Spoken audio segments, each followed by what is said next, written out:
guys, welcome to Cosplay Stitch and Seam. I'm Pannon. I'm V-Fire. And I'm David. David. A wild David has appeared. Dun, dun, dun, dun, dun. We are all in person today. Ew, David. Oh, David. I love that series. David. I need to get into that. I tried it on a sick day. And season 1 was not for me. I was going to say, skip season 1. Okay. Skip season 1 and just start on season 2. Just get a recap and just dive into the juicy That's kind of how I goodness of do later. The Office. Because I can't handle... Parks and Rec is the same. Rec. Yeah. I can't handle the first season. But anyway. Anyways. Welcome. We missed y'all. Had some busy weeks as we were gone. Yeah. Hope you guys at home are having fun. If you want to reach out to us, there's a bunch of different ways you can do that. The first one is our email, which is cosplaystitchandseam@gmail.com, or you can go to the website. I almost said Facebook page. Oh my gosh. You were going to steal my bit? I was. My brain was like, how dare you? David's bit. And I'm like, no, don't. I'm looking right at you. go to the website page. Go to the website page. Yes. And you can fill out our contact forms there, where we've got, different ones there, but it doesn't really matter which one you use. What's the website? Oh, cosplaystitchandseam.com. Yes. Or go to the Facebook page. I have one job here, Mercedes. Let me have this. While you're on the Facebook page, tell us what you're working on. We have a great community of people that want to show you what they're working on, and they want to share their progress. They want to see what you're doing, and they want to give you feedback, and they want to just celebrate you because you are amazing. And I said that myself. And welcome to all the new people who joined from that I saw at Anime Bonsai, and I told you, join this Discord. It's really cool. Yay, welcome. that's Thank awesome. you. Yeah, a lot of people joined in this past week, so welcome all of you. And speaking of our Discord, if you want to join our Discord, the link is on our website that Mercedes so kindly just shared to you, and I will make sure that's in the show notes as well. Yeah, that's the majority of my things. If you want to support the show, there are many different ways that you can do that. Share the podcast with a friend. It's absolutely free. Very little time. You know what? Just grab their phone right now. Grab their phone. Oh, gosh. Go to their podcast app of choice. Yeah. Yeah. Why is it? Oh, man, I haven't seen that podcast app in ages either. But, it's a choice. And then just search Cosplay Stitch. It's right there. Yep, it's the blue one. Man. Man. Are you, judging people's podcast, listening choices? Podcast app? App choices? Just the app? I would never judge anybody for their podcast choices. Just the app choices. They listen to us, Mercedes. I can't judge them. Oh, man. Or tag us if you guys love an episode. I have been tagged in a couple of notes here and there, and I just always love hearing feedback, whether positive, negative, something you'd like us to cover in the future. Yeah. We love getting tagged, and we do check for those. You can check. You can also leave us a review on Spotify and on iTunes. Those two places help the algorithm and help other people find us a little bit easier. And of course, we do have a Patreon, patreon.com/cosplaystitch for $3 a month. You can join us, or for $3 a month, we will give you a shout out on the show every single month. And for $5 a month, you can join our Cosplay Chronicles. So we're in person, and I'm the only one wearing headphones, so I'm the only one who heard that today. You're the only one struck fear with booming voice. We have a really great time on our Cosplay Chronicles. Please come over and join. Have a blast. We have laughs, and now we've got a brand new system coming up, so we're very excited to test that out, and less audio issues. But is it really a Cosplay Chronicles episode if we don't have an audio problem? So many audio problems. I don't know, I've been having my own Cosplay Chronicles episodes at home while I play Baldur's Gate with Rain. I love it so much. I need that game so bad. So I wanna throw the topic out today. Yes. But first, we do have a guest. We do. Let's introduce our guest. Yes. Guest time! Mercedes, do you want to introduce our guest? Yes. I got to hang out with the amazing Oz costumes at Anime Bonsai. Go ahead and introduce yourself. Hello. Hi. I totally just popped in here just now. So convenient. You were just walking by in the middle of nowhere, Utah. Totally didn't see us ADHDing all over the place there. Just pulled you into this convenient podcast booth. Exactly. AKA David's basement. I'm Oz Costumes. You can call me Oz. You can call me Maria. I've been cosplaying for 15 years. If I did the math right, I started cosplaying in 2009. I don't know. Counted on the fingers. God, now my brain's like, oh crap. Okay, just forget I said that. Numbers. Math is hard. You can follow me on Instagram, Oz Costumes, Facebook. I'm Oz Costumes everywhere. What else about me? I have a master's in costume design and technology. I graduated in 2019. Shut up. That's so cool. That's That's so awesome. cool. Okay, Wow. there's something else I'm going to bring you on for later because that's cool. Oh, you. I'm curious, like, how has gaining your master's in costuming like helped with your cosplay side of things, like with your craftsmanship? Oh. So, when I was in grad school, there was a lot of technology classes, and I mean like costume tech classes. I worked in a costume shop in the school theater. I learned a lot of my sewing from a very fabulous costume shop manager. He sort of like was like, no, do it this way, whip. But he was nice. He was strict, but he was nice. Mm-hmm. I took classes. I took patterning. I took several patterning classes, costume design classes. There was a crafts class where we learned how to do different work with different crafting materials. My professor, the head of the costume department there, she is a dye master. Oh, wow. She's doshi. If you guys want to look her up, she specializes in shibori dye. But I learned Nice. dye stuff from her. That wasn't my best class. I mean, I still got an A in it, but it wasn't my best class because there's a lot of chemistry involved. Oh, wow. Slowly getting better at it, but yeah. So just a bunch of classes. They also had me design shows there. So, if you give me a script for a theater production, I can come up with some sort of concept for costume design for it. But That's yeah, pretty that's like a. So let me ask you, you know how like when you're in high school or middle school and they're like, you're not always going to have a calculator on you when you're out in the field and whatnot. What's the costuming degree version of that where they're like, you're never going to have a sewing machine in your pocket or something like that? Was there something that you're like, I have this all the time. They lied to me. No, not really, but it is true about not needing a calculator. Or no, sorry, not. Sorry, David. It's true about like what teachers said about like, oh, you're not always going to have a calculator. Oh, it's on your phone. And I always use my calculator on my phone for the math when I pattern. So Nice. Perfect. Yeah. Perfect. Okay, cool. Nice. Okay, I'm curious on this one. Why the name Oz? Because I know several like different fandoms that have an Oz, and I'm curious if it's from that or if it's just came by a nickname or. Okay.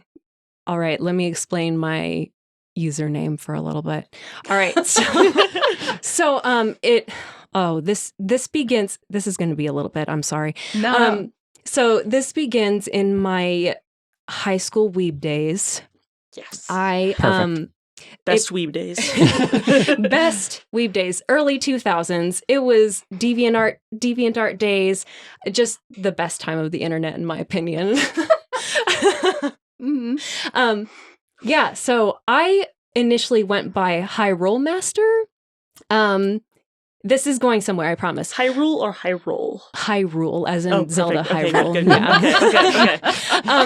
Yeah. You lost me. Now I'm back on track. And the reason is because I'm still super into Zelda lore and like memorizing all the games and huge Zelda fan. But anyway, do you want to have a lore day with me? Yes! Oh my god! Yes! Okay. Sorry if that blew Continuation up of the our mic. episode. Sorry, more ADHD here. Okay. All right. So anyway, so that was mostly for my art account. Then I got into cosplay later, and I was like, well, I need to come up with a cosplay name because it's different. And I was also well, I still am. I really love Pandora Hearts. I was right. Oh, that was my guess. I Yes. feel like I lost a bet.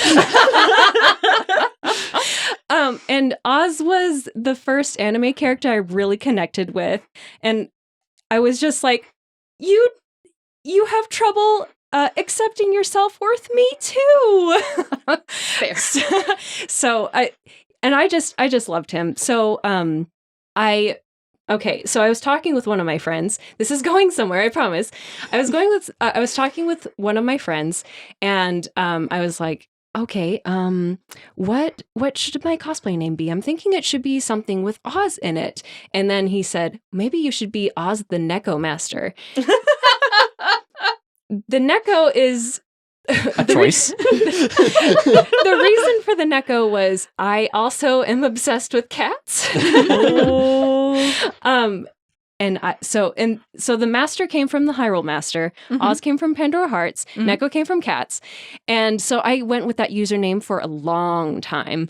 And eventually I was like, oh, it's getting to be a mouthful just telling people Oz the Neko Master. I'm Oz the Neko Master. Yeah, So Vermilion Fire went to just V Fire. yeah. So then as I was coming up with like, okay, how can I shrink this down? Because people already knew me as Oz in the cosplay community. So I was thinking I should just change my name to Oz Costumes because it's simple. It encompasses everything, like, because I don't just do cosplay. I really love costumes in general. Like I'm a historical costume nerd. So Nice. yeah. I know who to talk to now. Mercedes and I's next question will be, when do we have the Pandora Hearts lore day? Oh. Since we both cosplayed Break Yes. and others. So I love Circus Break so much. Oh my gosh. anyway, Oh. that was really fun. Yeah. So I'm going So our to wind topic- it all back to our topic of the day. Yes. And I felt, well, Mercedes especially was the one who brought this to our attention. David brought some recent events to our attention. I brought the tea. Yeah, you brought the tea. And figured since both V-Fire and Oz were judges last week, it would be particularly relevant to talk about sportsmanship in cosplay contests. Oh yeah. Yeah. Mm-hmm. So, Yeah. Where do we want to start on that? Yeah, that's So I'll start off with yeah. a little bit of the tea. There was Yeah. a situation. I'm not going to name names. I'm not going to point fingers. I'm just going to say there was a situation at New York Comic Con, and that's kind of brought some of this conversation. There was a really great conversation in the Discord server the week after it happened. Someone didn't win and didn't like the results, and they didn't have a good mentality about it and was pointing fingers, and It was not handled very well. it was not handled very well by even the audience. The audience kind of very quickly turned and wasn't really positive. And there are a lot of people who are like, the persons who won for good reason. Even if the people who won had store-bought cosplays, if they have done these things to a certain degree that the judges believed that store-bought was worth that point, then it was worth that point. That's not your judge. That's not your call as judge. Like that's the long and short of it, right? Like you weren't there, you weren't in the room. And one of the things that I said in the Discord server that I still stand by is like the judges saw something there. And one of the things that they probably saw was, what is this person doing for the cosplay community? How do they act about their cosplay? How do they talk about their other costumes? How do they talk about their competitors and their friends and their peers? And if they see that and see like, this is not what we want to inspire others, then that also could have been like a detractor in their points. I don't know. I've only judged one contest, so I may not be the best person to speak about it. But like, if you see that like this person does not follow the sportsmanship of our community and our willingness to build up the community, then I don't want to see that person win, for example. That's my 2 cents. And it brought on the conversation of what is good sportsmanship. I haven't had to have this practice because I've won every contest I've ever entered. You need to have good sportsmanship even if you win, though. I don't know about that. When you got a perfect rating like me. I love my father. But he is the worst winner. So I think you brought up like 3 very good perspectives that Okay. I kind of want to cover with this episode. Love it. So I'd love to kind of jump at it by point of view of the audience, Okay. from the judges, Mhm. and from the Cosplayers. from the contestants. Perfect. Just because I know all of those are going to have a different perspective when it comes to who's winning in a contest. Okay. I kind of want to start with contestants. Yeah, Yeah, because I think that one's probably one of the easier ones to get into. sure. But 2, like, it's very, very important. It's like lots of people are watching the contestants. You know, they go on stage, everyone in the audience is seeing them, and you're the ones who have put a ton of work and time into creating your costumes and really trying to, you know, do your best. And it sucks horribly in your heart, in your mind, in your body too, depending on how much lack of sleep you've done, to lose a contest. It's very, very important to remember that it is also okay to lose. It's really weird to say that, like, you know, especially like if you haven't won anything yet. I was there. Again, I competed for about almost 5 years before I actually won anything. And it's very easy to get in your head and be like, well, that's easy for a winner to say. No, this is coming from when I was losing too. Yeah. And I still lose. Yeah, I took a loss recently, so Yeah. So, Yeah. so how do you deal with that loss? And like, I'm speaking from legitimate naivete. I don't know what this kind of loss experience is like. So when you have that moment of like, but I thought I did so good, right? Like there's that heartbreak of like, but I thought I did so good. The first answer is you did do so good. Oh. yes. It's just someone did also good. Mhm. And the judges, you know, saw that and maybe they did do better than you, but don't forget you still did good. Like that one can be really hard because again, as artists, you know, we're creating these costumes, we see things and we immediately can see all the flaws in our work. So it's very, very hard to tell yourself, yes, I still did good. I still got up there, I got it finished, I competed and did the best that I could to show these judges someone else was better, and that's okay. And that you still did well. Like that's just, it's a really hard thing to remember in the moment. Sure. Yeah. I was going to say for me, like as a contestant, and I've been in contests since like 2003, so I'm ancient. Like 20 years of cosplay. I feel like my experience has made it easier for me to both see the flaws in my own work, Mhm. but also to make myself paranoid, if that makes sense. Yeah. Because I would say, like, in a contest, it might just not be a good contest for you as a contestant. Like, if you are entering something that is more of a, like, foam and armor build into a contest that is more into, like, tailoring and sewing work, you might be disappointed with the result or, like, how they compare those skills. I entered a contest once where I was like, oh, this is totally like, it says craftsmanship based everywhere.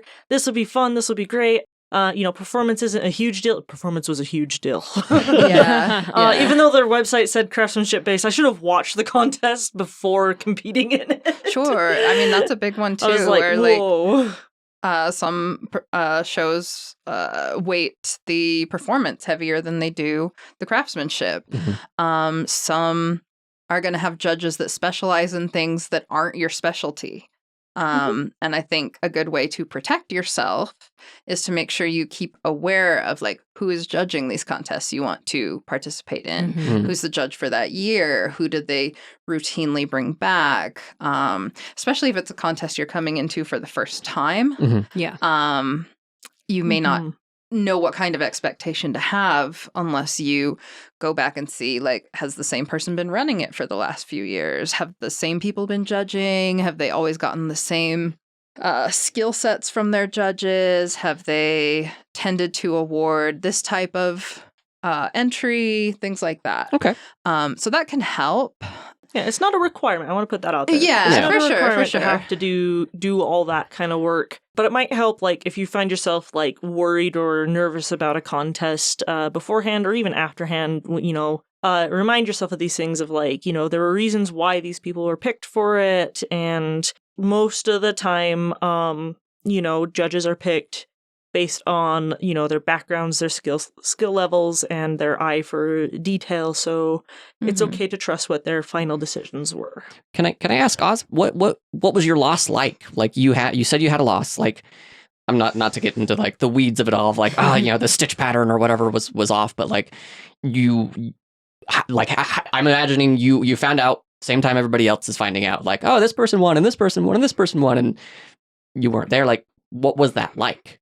So, well, I mean, firstly, let me preface with is I'm still very, very proud of this costume, and this costume, it's a good costume. It was my Ninetales costume. Okay. It's gorgeous.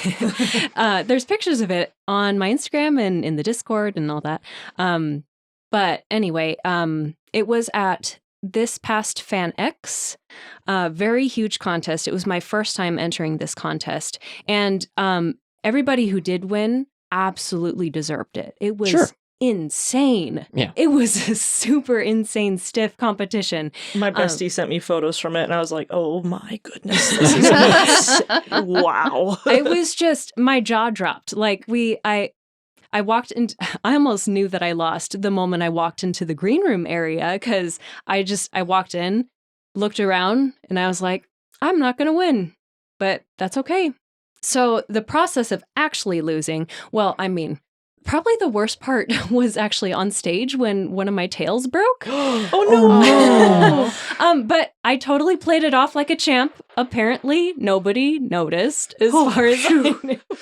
But I mean, it's really obvious when you look for it. But anyway, so the fact that I can still enter this into somewhere else is good, so I can make it up to myself. But I mean, when I lost it, it was fine. And the reason is because so many people walked up to me and was like, can I take your picture? Can I take your picture? Can I take your picture? Mm-hmm. So many people said, your costume was so gorgeous. And even on stage, the audience reaction was huge. I wasn't expecting that big of an audience reaction. And so even though I lost, it felt like I won, because there was so much positivity. There's so much positivity from the other contestants too. There were so many people that pointed out, your costume and performance were so amazing. And I think that helped with the loss, was being encouraged.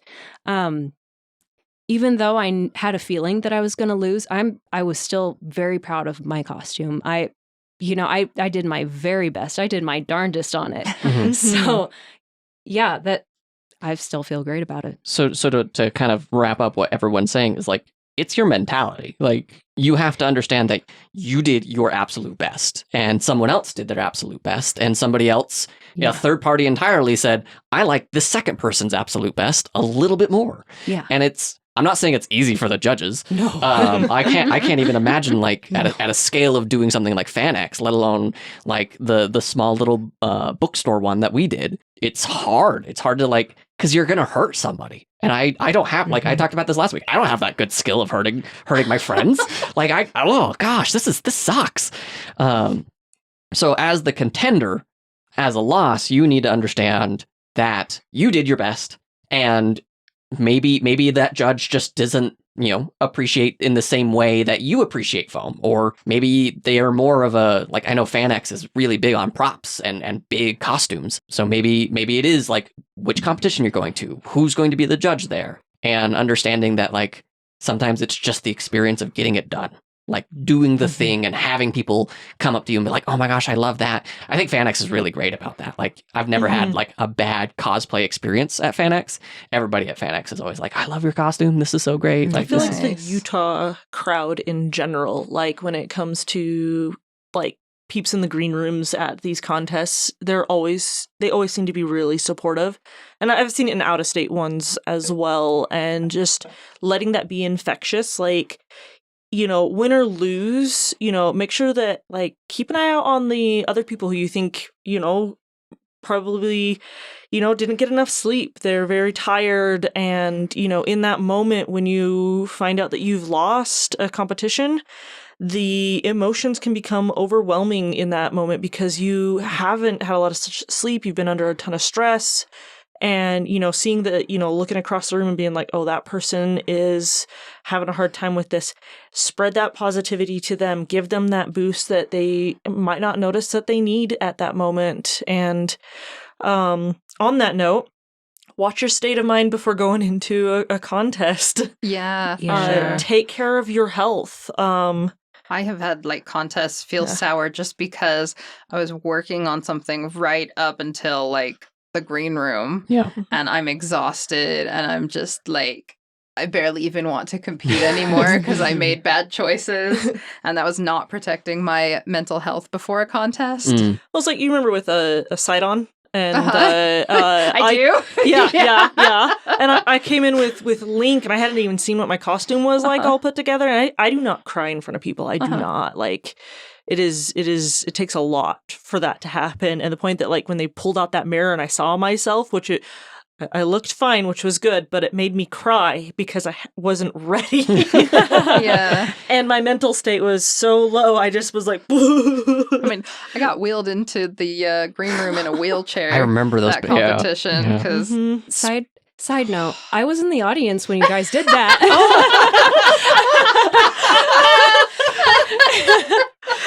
And it was my favorite. I mean, I'm not biased. I don't love Zelda or anything. Didn't get to see all the tears and shrieking backstage. I had no idea as an audience member. good. So So real quick, I do want to talk about let's say that a negative situation does come up, right? Someone's bad-mouthing the judges, someone is saying that it's rigged, someone's making social media posts online saying this person shouldn't have won, this is, it's all friends and it's all BS, right?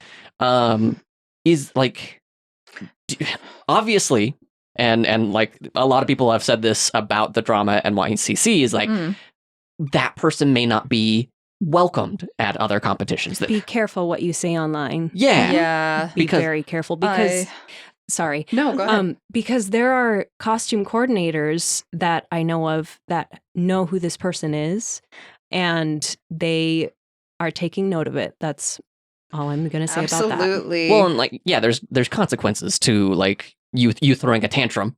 Yeah. In any capacity, right? And you sit there and you're like, no, this isn't fair. And it's well, I don't want to have to deal with this drama, right? No. I don't want to have to deal with somebody coming up. And if I don't give them a win, then it's not a fair judging because I'm now afraid that if I don't give them something good, and now my bias is going to come into play because it's I don't want to have to deal with this. And if I win it, stuff like that. So is there something that I can do? Let's say that even if I didn't win, somebody else wins and I see a third party throwing that tantrum. What can I do as another contender? As somebody who is in the competition, do I just distance myself? If I have the spoons for it, do I say man, you guys, you really killed it. It's too bad, but we can get them next year. I really liked X, Y, and Z. As the competitor, what else can I be doing? I liked Oz's point with word gets around. Someone called it you've heard of 7 degrees of Kevin Bacon. Yes. This is the 2 degrees of Yaya Han. Please go on. Because it's a smaller community, and everyone is talking to everyone. Even if you don't think anyone noticed, someone noticed. And I don't want to say that anyone's feelings aren't valid, but when those feelings are coming out and actively harming, then that's when we need to get into the better therapy mindset that we have of how am I handling my own feelings if my feelings are so out of control that I am having some vile things come out of my mouth. I need to remove myself from a situation. If I'm noticing that someone is acting in a certain way, is how many people is it affecting? Is it just affecting themselves, or are they bringing down their whole friend group? How many people is this affecting, and when do I step in? Is it my job to step in? So here's where I've got a little thing to say on that too. Yes. Is if you have the spoons, this is going to be a really important one because not everyone knows how to. Not everyone knows how to do genuine active listening and letting someone like in the moment let their emotions out. That's a really like tough skill to learn. Therapy is a great way to learn how to do it, by the way.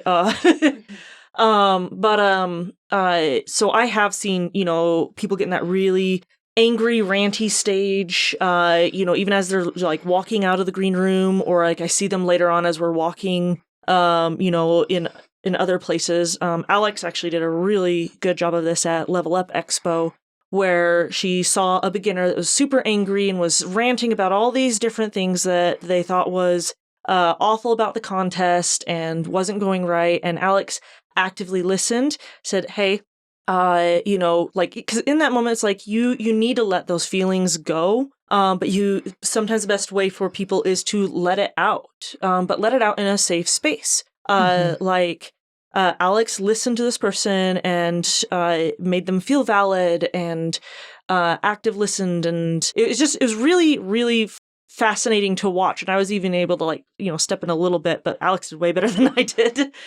And the next day, the person actually did end up going to the feedback panel and came out so much happier getting the feedback that they needed and was excited to jump on and do new things. Again, that's something you should only do if you have the spoons, because someone who's in a high emotional state and feeling in that way, it might not be your place to do that. If you see that they do have a group of friends that is there supporting them, maybe you don't have to step in. And no worries, it's not something that's required of you. So, but that's one way to possibly handle it, I think. Yeah. It has to do with like personal accountability, right?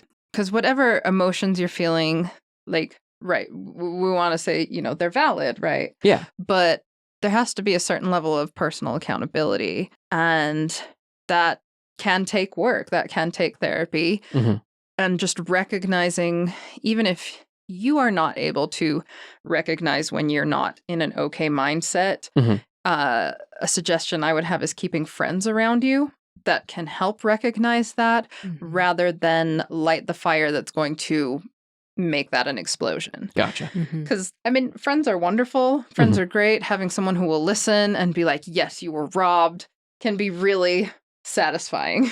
And like for me, that... And if you need a moment like that, take it to the hotel room. Yes, get it out to there. And then when you're in that better mental state where you're like, okay, I got that out of my system. Okay. I've it eaten, wasn't I've that slept. bad. Yes. What's the hold? Oh my gosh. Like, are you hungry? Are you tired?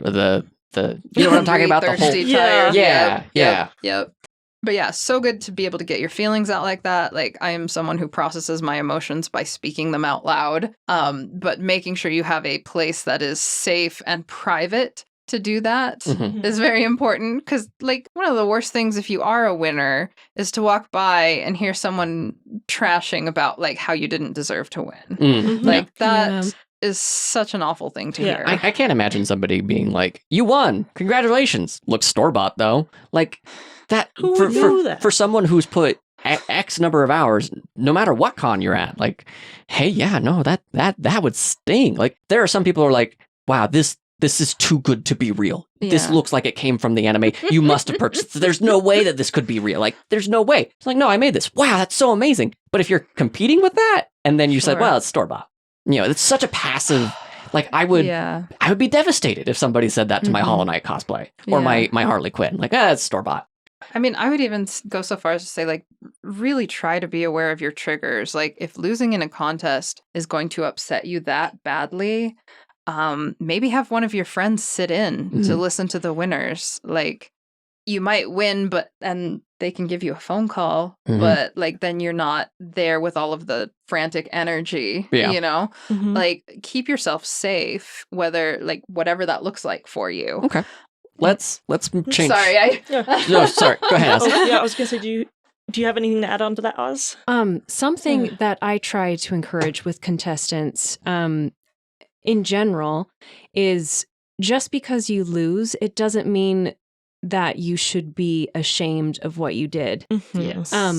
If I could share a small story, the last time I judged before Anime Bonsai, it was back in 2017 at a con in Arizona. And these contestants would come in, and it happened more than once, and this absolutely broke my heart. They were mostly beginners that did this. They would come in and they would talk about their costume, and then they'd say, "I'm sorry, this is bad."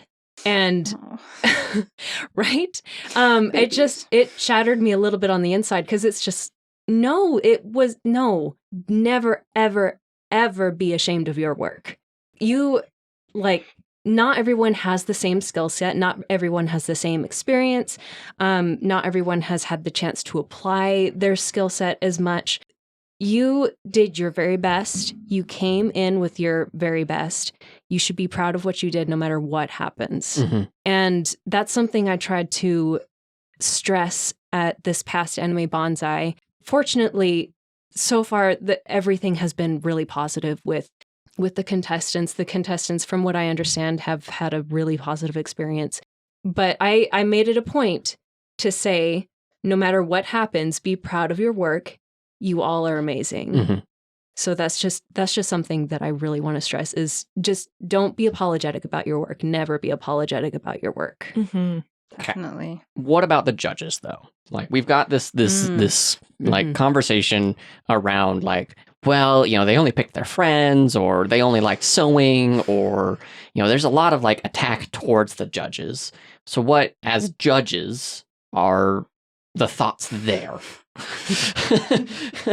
Like, yeah. I have so many, and like, not to get on a soapbox or anything, but I feel like there is, and we won't get into it in this episode, but I feel like there's definitely a bigger conversation to be had about why there is often upset that a sewn, tailored, etc. costume wins over an armor build or a foam craft. Mm-hmm.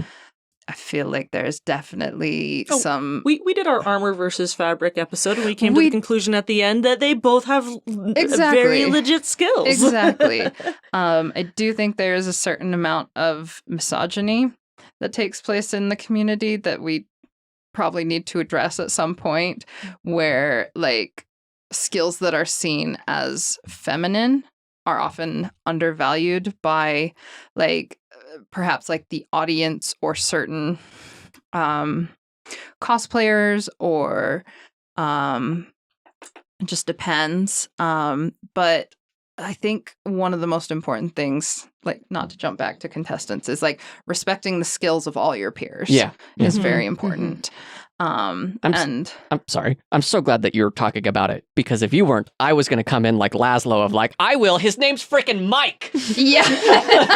Like that's the energy I was going to. But I'm very glad that you're talking about it, because I agree. I think there is a lot of like, well, I made a thing. That's not the same as sewing a thing. Sewing a thing has always been the sewing a thing.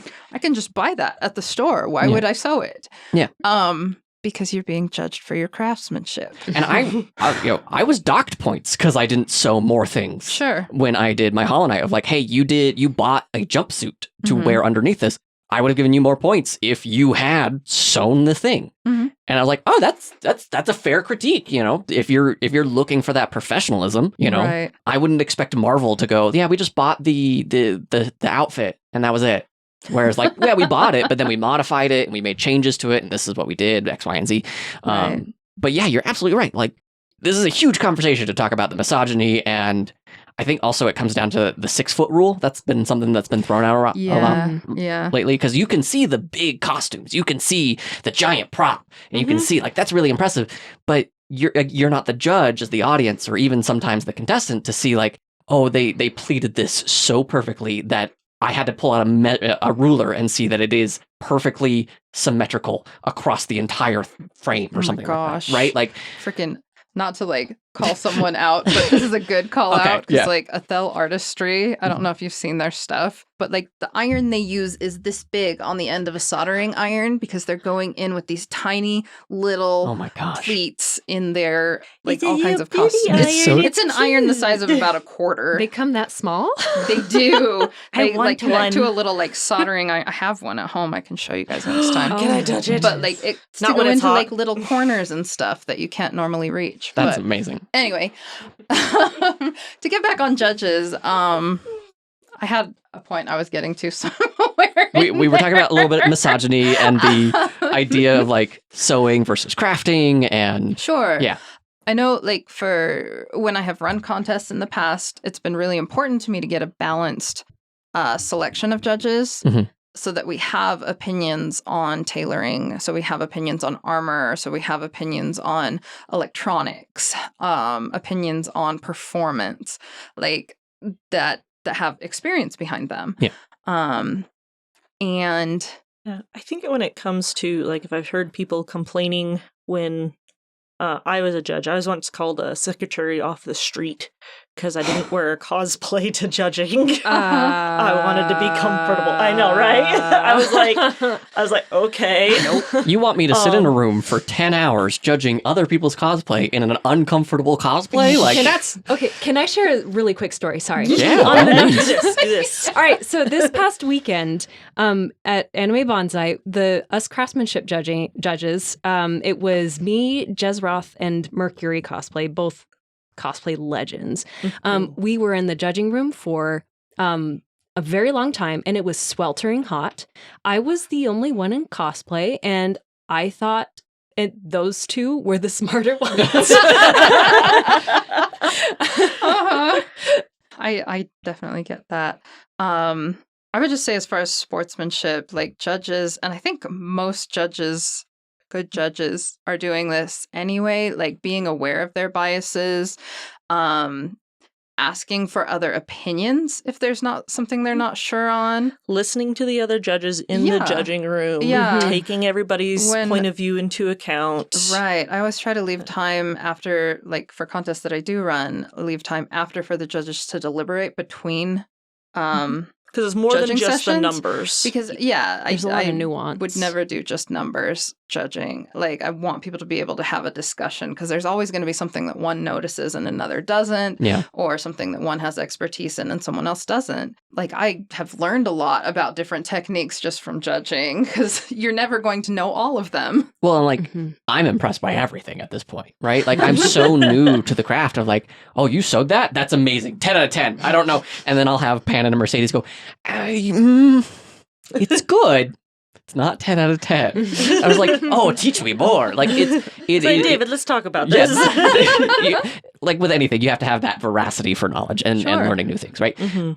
So can I kind of flip this a little bit and like we've heard stories about bad judges, right? Like judges who made negative remarks, didn't have uplifting statements. Like in that sense of like there is that like, hey, the audience was really excited about X player cosplay. Let's just throw out a random.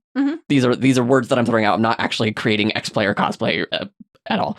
But like this random person that I've just made up, like they probably should have won in all regards. Like the contestants agree, the audience agrees. Like there was outside drama. Like the judges were just like, no, we don't like you. And like, is that a thing? Is that possible? And what do you do in that realm? And in that, for me, my opinion on that, I've got a fast one. Sorry, is in that moment, the awards have been done. Now, unless there was something super egregious that happened, cheating, so on, that was brought to light. Otherwise, I usually just take the stance of, that's what the judges decided. Take a costume to something, to another one now. You have another chance to take it out there and compete again. And you know that you have the adoration of these other people who thought that you should have won. My brother, I've never seen him perform so well as he did at one of his contests last year, and he didn't win anything. I felt like he deserved it, but I was also, not quite right up there with everything. So, but, you know, I was like, he can still take this somewhere else and still do good things with it. Sure. You know, and I was able to send him, I got so many messages from different people who saw his performance, like master level people who were like, Mercedes, tell your brother that he did amazing. And that's all he wanted. And he was so happy. And I think that's a big thing when you go into a contest is, what do you want? It's okay to want to win, but also you need to be ready to be okay to lose and understand that like a lot of times my goal is I want to make the audience laugh. Or I want to make Pannon cry like I did with Madoka. You know, it's like just having that goal of like, a lot of the ones where I went and I won something, my goal was not to win, it was to prank Sadie. Because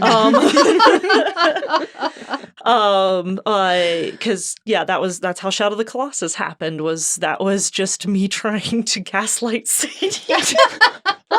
Healthy. I love it. I know, best friends. That's how we do. I mean, I know in the past we've done an episode on how to like look for and pick judges. Sure. And I think a lot of the advice can be found there. But I mean, it can definitely be hard to look at a contest afterwards and be like, okay, how much am I projecting that I'm upset that I lost, and how much was a deficiency with the judges? Oh, I love that. Like, unless you're there in the judging room, then a lot of it is just conjecture, you know? I mean, I have definitely been in contests where that has happened, and I did confirm it with people who were in the judging room, and it was a bad feeling. Yeah. It was really upsetting, and I've won in contests and been like, are you sure, judges? But yeah, I think Mercedes brings up a lot of points, like, make sure you're doing it for you, and make sure, like, I will never forget, one of my favorite competitions was World Cosplay Summit 2013. 2020 was bad. It was the year that we did Sailor Moon, and I did Princess Serenity, and I did not care if we won or lost, because I had rehearsed that to death. I felt really strong about my costume. I worked so hard on it. I was in your background video. You were. I had just done everything I possibly could to make that the best I could. And so we got off stage, the performance went well, and that was like the last thing. And I was like, okay, this has been done to the 10s for me. And whether or not the judges select it, that's fine. But it makes me feel content that like I performed the best I could. I got the craft done as best I could. In the end, that's like the healthier kind of fulfillment, you know, is what you can find in yourself. Okay.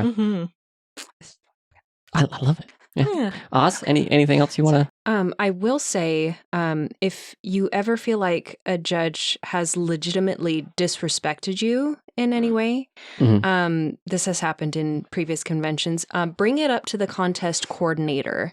Don't throw a scene at the convention in front of the judge. Definitely don't do that. But type up a professionally worded email it to the contest coordinator, and just let things go from there. Yeah. Okay.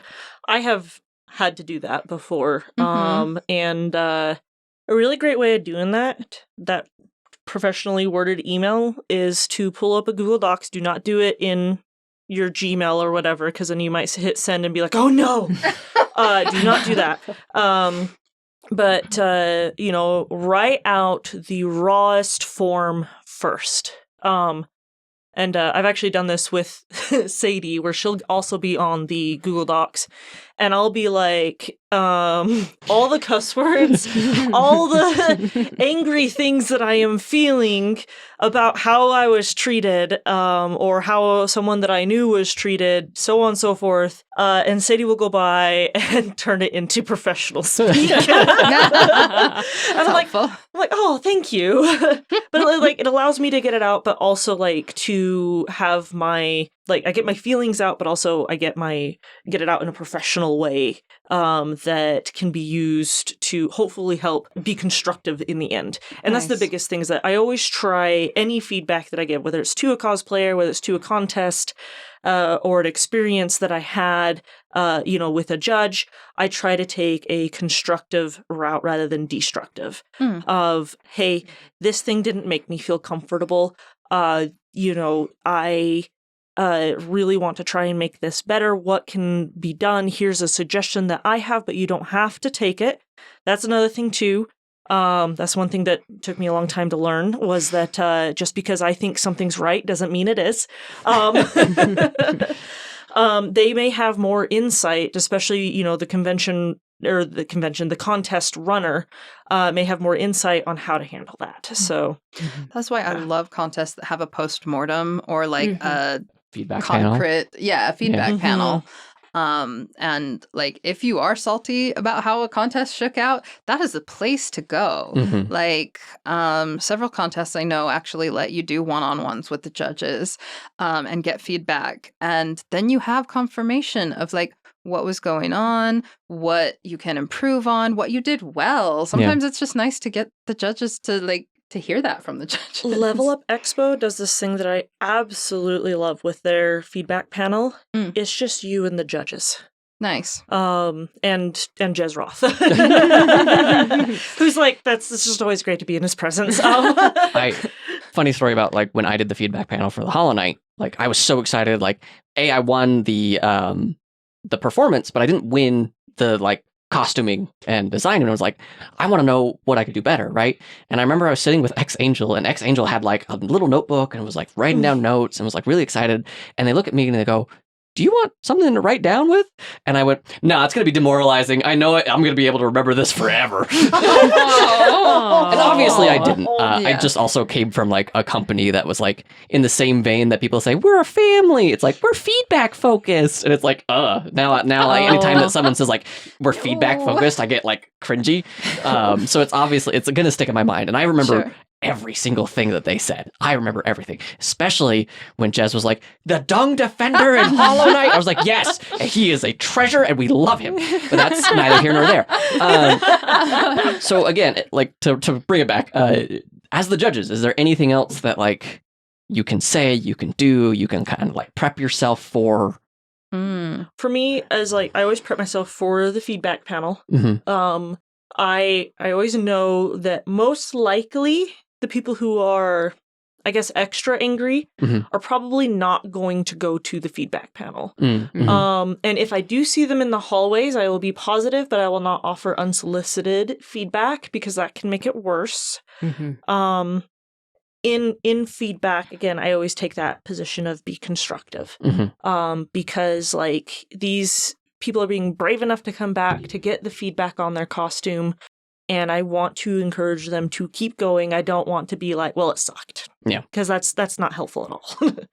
I don't think I have anything to add. That was all really well put. I will say from all of my managerial experience, don't ever do the like good thing, bad thing, good thing. It's a crap sandwich. It really is. And like now I know like I think it's a good place to start if you're trying to learn how to give feedback. It can be. But like learn to expand it from there. Yeah. Because it works really well with kids. But adults, we know what that is. We can identify it, and so you've got to try and start taking a different route with it to make it feel more natural and just be genuine. If you genuinely didn't like their costume, please genuinely find something good about it to say, because you can't just crap on their costume. Man, you went out there and you had gusto. Usually I'll try to list what I really liked about whether it was performance or costume first, and be like, you did this really well. I loved how you did this.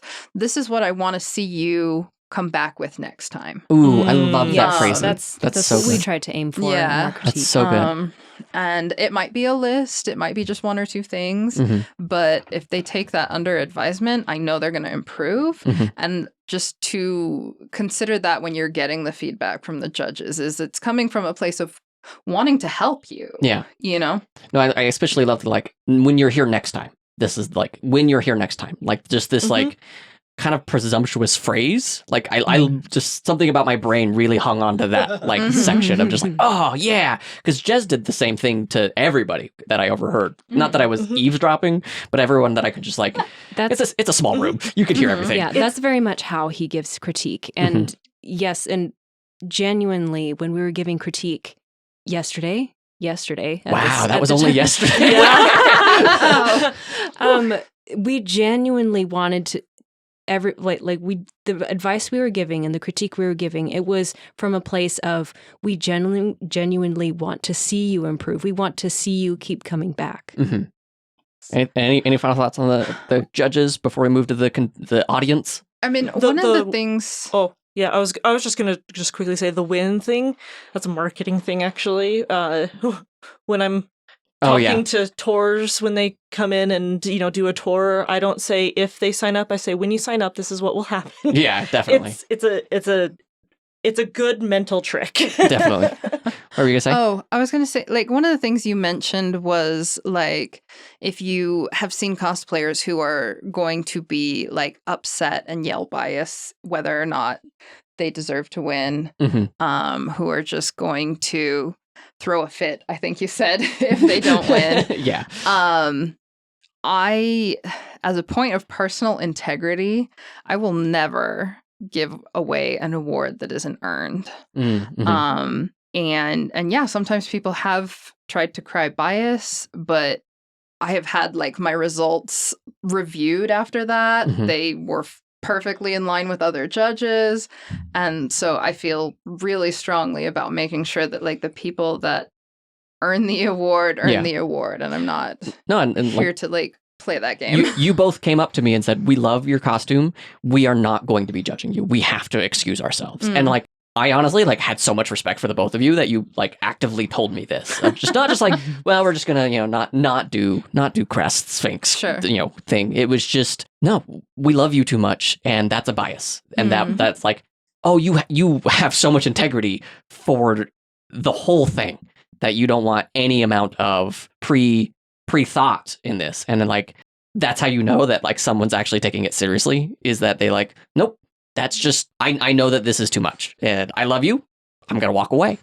There was a group that went up on stage, did some amazing work. Because I wasn't in craftsmanship judging for Bonsai, so I let the craftsmanship judges kind of, like, deliberate and decide, and just kind of, like, kept quiet off to the side. And then when they finally decided the award for it, I was like, okay, so this thing about this cosplay group, I really, really love what they've done. And I've seen them go throughout the years, but since you guys have already decided, I can now gush over that. Nice. But I was like, shush. I recognized that I would have this bias with them, and so I was like, I'm going to let them do that first, and then I will award splurge. And I did. Nice. Remind me which this Tsubasa group. Oh, yeah. Yes. So I did want to, I know we have gone long on this episode, and we're barely at an hour. Okay. Yeah. We just have a lot of feelings about this particular topic. I did want to get back to audience, because I feel like that can completely change the spirit of a contest. If the audience is, I don't know, unruly, rude, not armchair judging. Yeah, armchair judging. And I just want to throw this out as the very first thing. I don't care if you are a seasoned judge and have gone to a bunch of contests. If you are watching from the audience, you did not see all of the costume that the judges did. Totally. You may be able to see a lot from stage. But again, you're at the 6-foot rule. Yeah. You're never going to see all of the detail that the judges have seen. You're not going to see the progress books that went into some of the costumes. Like, you could look at a costume from stage and not know it was hand dyed and not know it was hand beaded. You might think the pants were bought at a store. Like, there are just so many aspects that watching from the audience you are not going to see. You're gonna miss a bit. Yeah. And so taking that into account, it is really fun to see who wins and who doesn't. Well, not who doesn't, but, like, it is really fun to see who wins a contest and see, like, what I love hearing the judges talk about why, if they have the time to, because it just makes me want to go up and see the costume after the contest. Mhm. It makes me really excited to see all those techniques. Yeah. But the thing as an audience member is like, I want you to go and cheer for your friends. Like, I have loved contests here in Utah because people will cheer so loudly for their friends. And even for people who aren't their friends, someone Mhm. who's like nervous or first time cosplaying, and they will just like cheer so loud and show so much love for these creators. And I hope people will approach it in that manner, because when you're only cheering for like one person, if like, you're not getting as much fun out of the contest either. Yeah. Like, it is just fun to see people's faces light up when they get applause. Yeah, definitely. and remembering that bias with your friend, that just because you really want your friend to win does not mean they deserve to win. Yeah. Right. Mhm.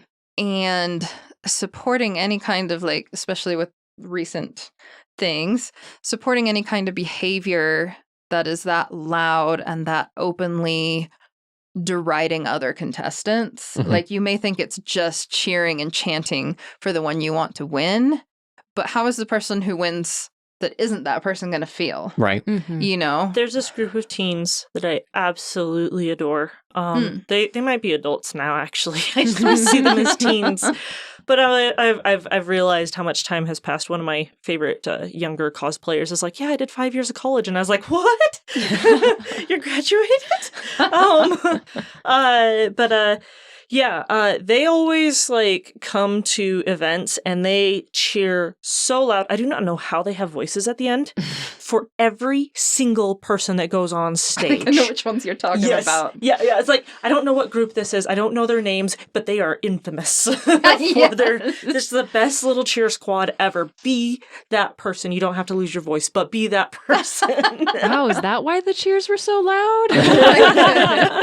They're a great group of kids. I love them. Oh my gosh. I do want to talk about to the people who do not do cosplay and they just listen because they like the voice. Thanks, guys. Yeah, thank you. Look up the painting IKB 191 by Yves Klein. It's just blue. That's all it is. Oh, yeah. It's blue.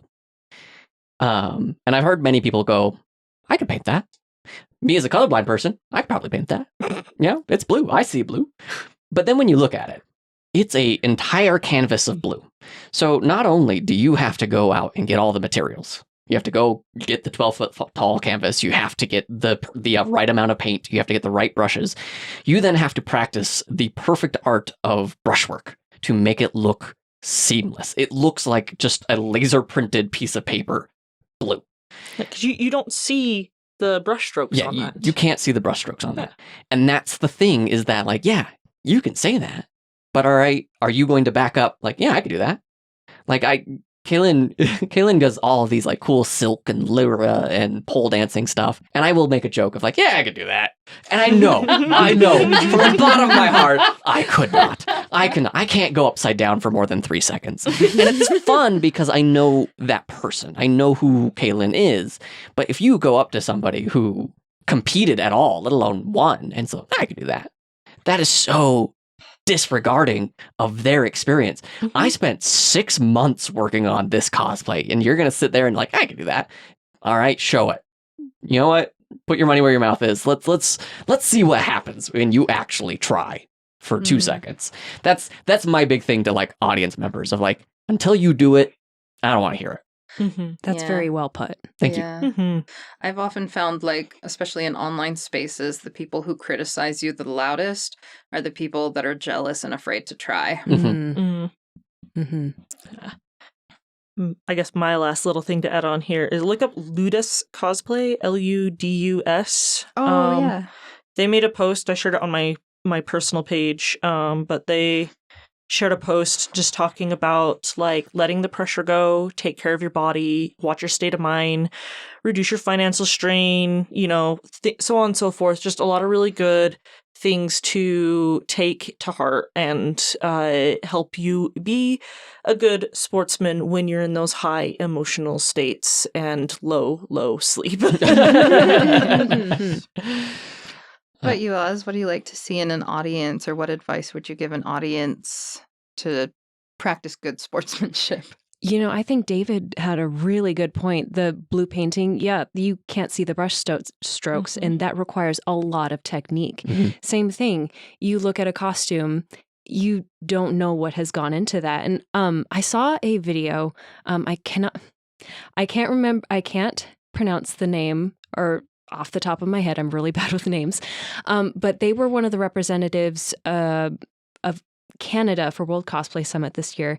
And she pointed out that we are surrounded by good sewing every day. Like, you go to the store and you see a shirt and you don't realize somebody sewed that. You buy pants and you don't realize somebody sewed that. And I mean, this is just talking about sewing. I mean, the same could be applied for armor, but we don't realize how much goes into something. So we just have to keep that in mind. True.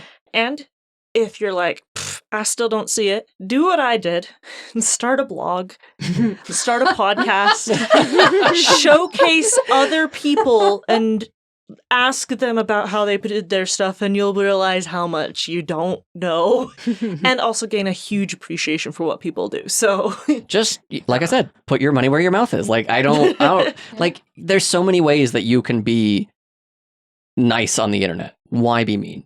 Right? Yeah. Like, you don't, it comes down to Thumper. Can't say something nice, don't say anything at all. And like, I'm not saying that you can't have, like, a bad, like, opinion of it. Like, man, I really wish that this person did win or something like that. You're allowed to be like, oh man, I wanted this person. But that's how sports works too. You wanted the Jets to win whatever, or what, the sports ball. Thank you, Mercedes. And like, yeah.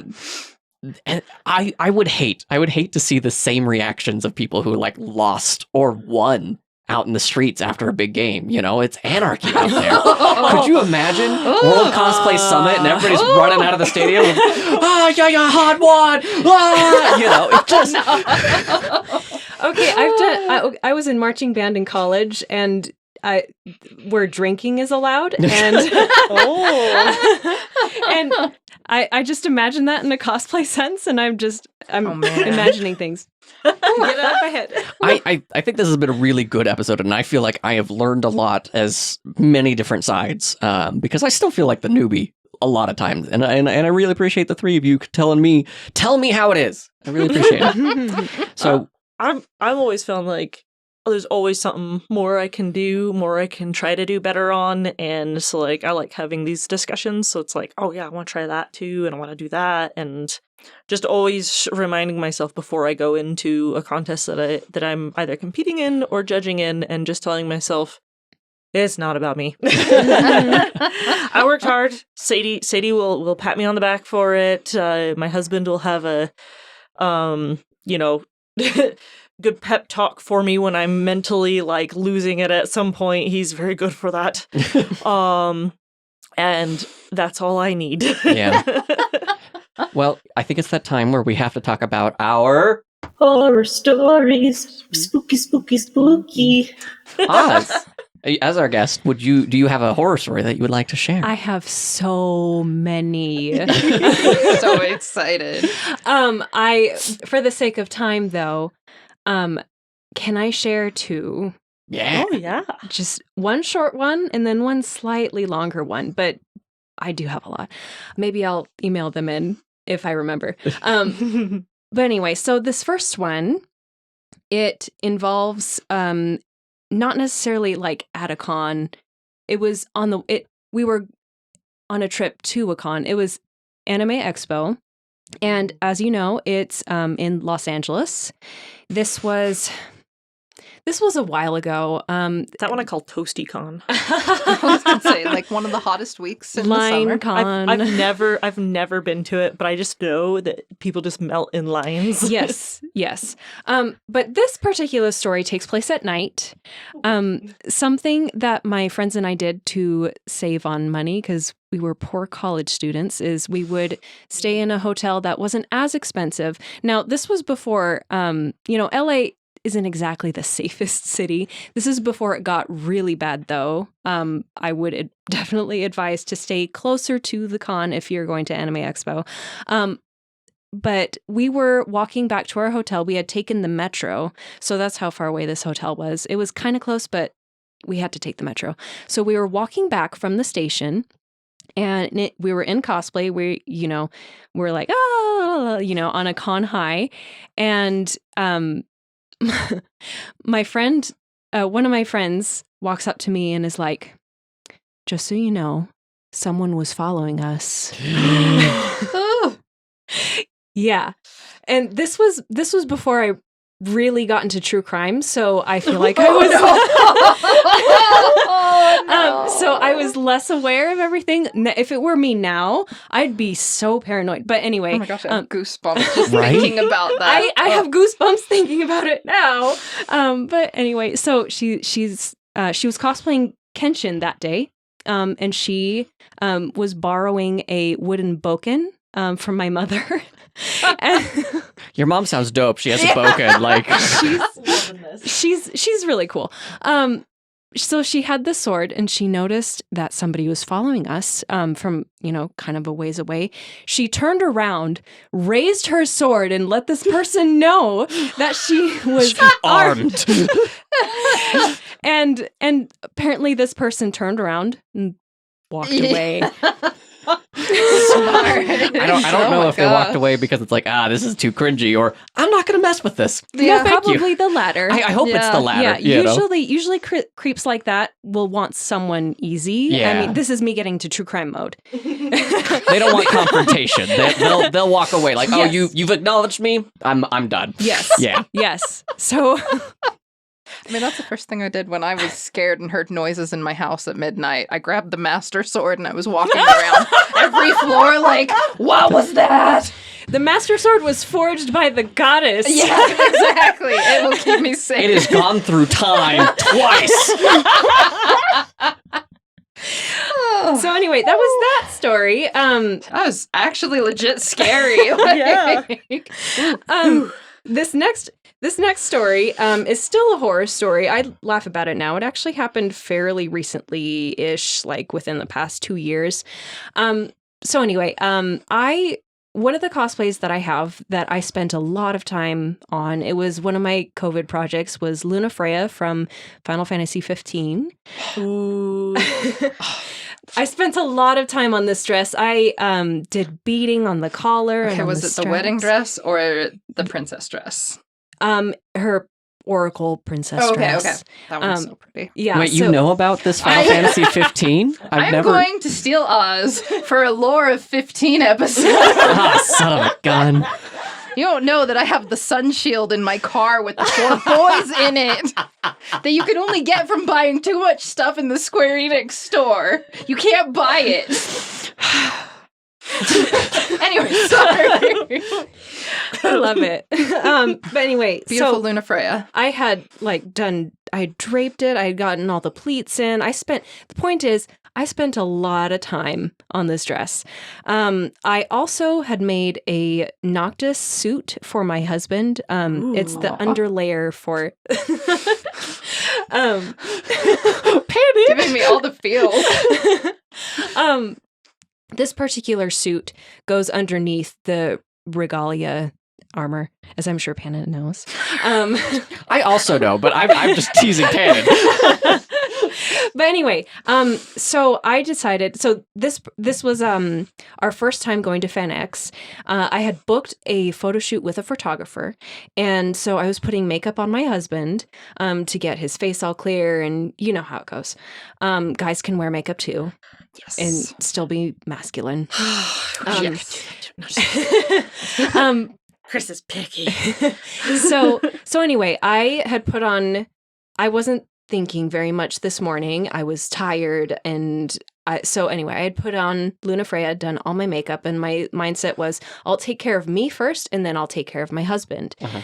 So then I started putting on his makeup and was working with Pandon's already making a face because I think she knows what's coming.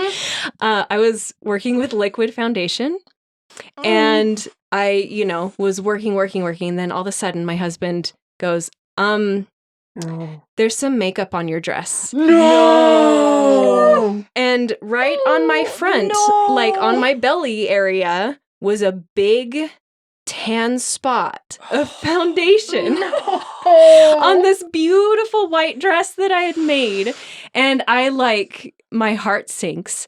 I throw everything down and I run to the sink and I start rubbing it with just water at first and it's not coming off. I'm like, No. I usually I'm surprised no cuss words came out of my mouth. I usually don't cuss, but this would have been a really appropriate time to start throwing around the F word. But anyway, so I moved on to dish soap, started rubbing it on really rigorously, did not come off. And I'm just at this point, I'm just straight up panicking. So then I run downstairs. I grab one of those dissolvable laundry detergent packs. You know, the Tide Pack? Oh, Tide yeah. Pack. I run upstairs. Don't eat them, kids. Sorry. You're good. I run upstairs. I think I'm just in my underwear at this point. As I have the dress, I slam the Tide Pod onto the dress and I start, and then my husband comes in with a rag and I didn't get a good close look at this rag. Oh no. So I start rubbing it off and fortunately the makeup stain comes off and I am relieved. And then I go back into the bathroom and then my husband says, "Your dress is blue now." So here's the thing about dye. If you use hot water, dye will come out of fabric. So then I'm like, why didn't I realize this? So then I get a more neutral colored towel and I start putting it under steaming hot water again, rubbing it all out. And eventually I get it to a point where it's out. Oh, edge of the seats here. Yeah, in me. That was scarier than the first story. And so I was like, yeah, that relief sigh we all just did, that just the adrenaline was pumping, after when you have an adrenaline rush and after the whole thing has happened and you're just and you just feel wobbly. That's exactly what I felt like. Oh my gosh. So then I start putting a blow dryer on my dress to help dry me off. I was a little bit cold for the first, couple hours of Fanex, but the pictures turned out great. They turned out lovely. So it all worked out in the end. But yeah, don't do what I did. I was dumb. Wow. Absolutely amazing. I'm gonna have nightmares now. Thank you. Oh my Those were true horror stories. Wow. One more time, Oz, where can people find you online? So I am again at Oz Costumes on Instagram, Facebook. There's a link tree in my bio on Instagram that you can find me everywhere. I have a Twitter. I don't really use Twitter that much. I don't know how it works. I do have a YouTube channel, but I have not uploaded in a very long time, so maybe don't follow that quite yet. But... Hey, Kimpatsu just made a comeback today, so they haven't uploaded in years. So okay, nice. Yeah. That gives me hope. Yeah, but yeah, Oz Costumes, OZ Costumes. Awesome. fantastic. Well, thank you for being on our show and sharing your experiences. Thank That was you really so fun. much for having me. It was fun. Fantastic. Genuinely look forward to the lore episodes that we will be doing. Yes. To complete the trifecta, you will need to get caught up on Hollow Knight lore, so that way all three of us. I've been playing Hollow Knight. I had to put it down because I just keep dying. Freaking Fog Canyon. I have And I don't want to use freaking as the word. I have 2 words for you, Mercedes. Get good. I say probably the same 2 words for me because I'm stuck on the second ending and I can't beat the freaking other boss. Yeah. But I will say I love Hollow Knight. Great stuff. Mm-hmm. Yeah. Nice. I'll just do it my own 50-minute podcast episode talking to myself. Oh, no one can make it this week? It's a Hollow Knight lore episode, baby. Yes. Well, if our listeners at home have any lore they would like to drop, you can do that a few different ways. The first is email, cosplaystitchandseam@gmail.com, or you can fill out our contact forms at cosplaystitchandseam.com or go to the Facebook page. Tell us your lore on the Facebook page. We won't block it. I will read all of it, even if it includes spoilers. Unless it's for spoilers I'm actually invested in. Then I won't read them. So yeah, let them know.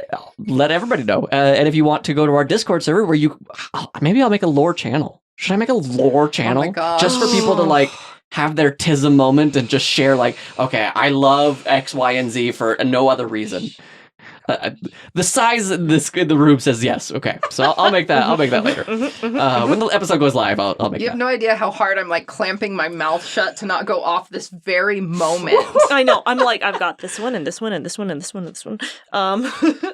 So go to our Discord, and if you're on the internet and you want to support the show, tell a friend. It's the easiest, freest way to share the podcast. Don't forget to leave us a review, and we have a Patreon, patreon.com/cosplay stitch. Some of the amazing people that we need to thank are Jackass, Cynthia Eve, Cosplay Star, Fetcher, Trough Cos, Lydia, Yggdrasil, Dr. Steggy, Cynics, Hot Riku, Rena Mira, Jazzy Kofat, Jaguar Queen, Gloria Shu, Sudi, and Silver Deeds. Nice. You have to be careful about how. Oh. Sorry. A big thanks, as always, to Macee Roberts for the use of her music as our theme song. Big thanks to David Jeffress for Faye's amazing editing. How are your podcasts going, David? They are going so good. Thank you so much for asking. I have Comic Trades Monthly, where we talk about our favorite comic book in a book club format. We will be talking about Hellboy, the very first collection of Hellboy comics. I'm really excited about it. I love Mike Mignola. I think it's a very good vibe, and it's going to be really good. I'm really excited to see what we can like really pull out of there. And if you enjoy audio dramas and narrated stuff, go check out my Last Voice podcast. Also, I have an audiobook. Can I plug my audiobook for a second? Yeah, Do absolutely it. do it. I just finished doing an audiobook narration. So if you are Look at him get all fancy. if you are feeling like I want to hear some cool little ghost stories, or you want to hear about the way different cultures look at ghosts and how they react to them, I did an audiobook called Real Ghost Stories of Borneo Part 6 by Dr. Amton Alias. He was a fantastic person to work with. I just finished it, so at the time of this record, I don't know where you can find it, but keep an eye out for it.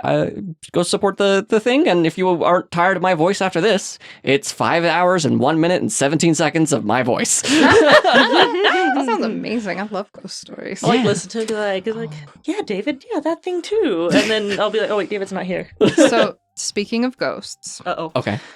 why should you never invite a ghost to your potluck? I mean, David has good reasons, but why? You won't see them? Because their cooking tastes like sheet. Bye.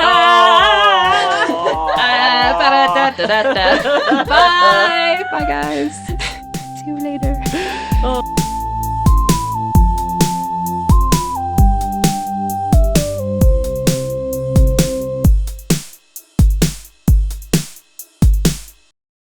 Yeah, I think. I'm so glad I had a lid on that soda. That's why David's I got face. a lid with soda. Anyway, sorry, David. More ways than one. It's fine. I completely lost my train of thought.